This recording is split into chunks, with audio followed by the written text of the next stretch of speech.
Hey there, all that glitters is not gold. All that glistens is not gold. How to use this expression, this idiom, to supersize and grow your business. Sharon Horne-Ellstrom here, and of course our idiom today is all that glitters, all that glistens, all that shines is not gold. Well, what does that mean? It means, of course, that just because something looks attractive or seems pretty and shiny does not mean that it's genuine or valuable, right?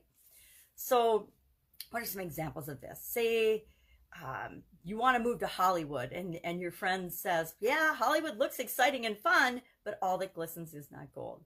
Or you meet, you go to a new workplace, or you meet a new associate named Susie, and somebody warns you, hey, Susie is pretty and she's popular, but all that glistens is not gold. What does that mean? It means that maybe what you see on the outside isn't what you get on the inside. If you ever met a person that their personality does not match their looks, of course we all have. So this is another one of those idioms that's from the 12th to 13th century and was made even more popular when William Shakespeare used it in one of his works. He used it in The Merchant of Venice in 1595, and that of course really increased the popularity of this saying. Now this one, for me, I didn't think I had that much experience with it. Of course we're attracted to good-looking, popular opportunities and things, but for the most part I didn't think it had much effect on me, at least not in the offline and the corporate world, until of course I went online. And it seems like the internet and the online world, since it's so focused on marketing and sales, it has a lot of what I've learned is known as shiny object syndrome, meaning there's a gazillion things to get our attention. There's flashing, bobbing lights, and actually on the internet, just like in the offline world, you know, you'll see flashing signs and things to get people's attention. The internet is like that on, I don't know, steroids on steroids. It's so overwhelming sometimes that I, like many other people, got caught following different trails, following different rabbits, following different shiny objects as I was building my online businesses and my online presence. So shiny object syndrome, it's a real thing. Unlike some things that people make up, I believe, since I've personally experienced it, it is a real thing, a real syndrome that you can get locked into this learning loop where you're learning, but you're not applying the things that you're learning.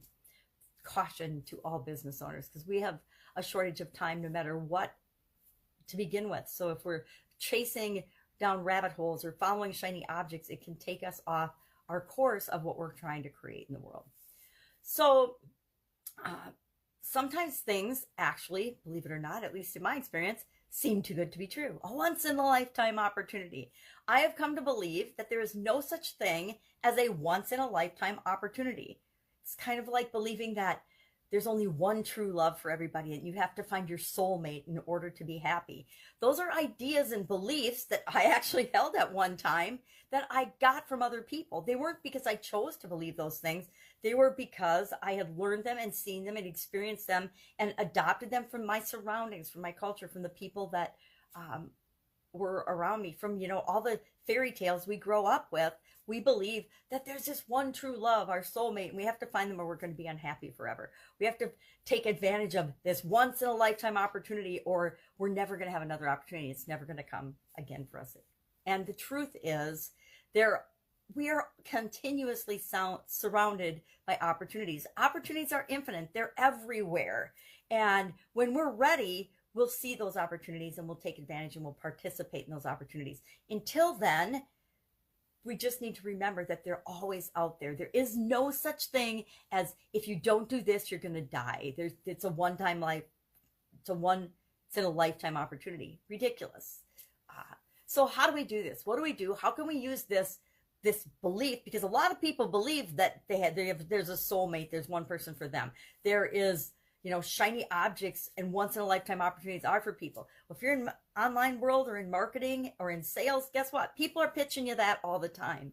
And if it's the right opportunity for you, maybe it is a great opportunity for you. But if it's not, keep in mind that there's a few things you want to do. And if you're pitching your products and services this way, keep in mind that you're making sure that you're matching the people with your opportunity. You're not manipulating people into your opportunity. You are just offering them your products or services because you know that they're in their best interest.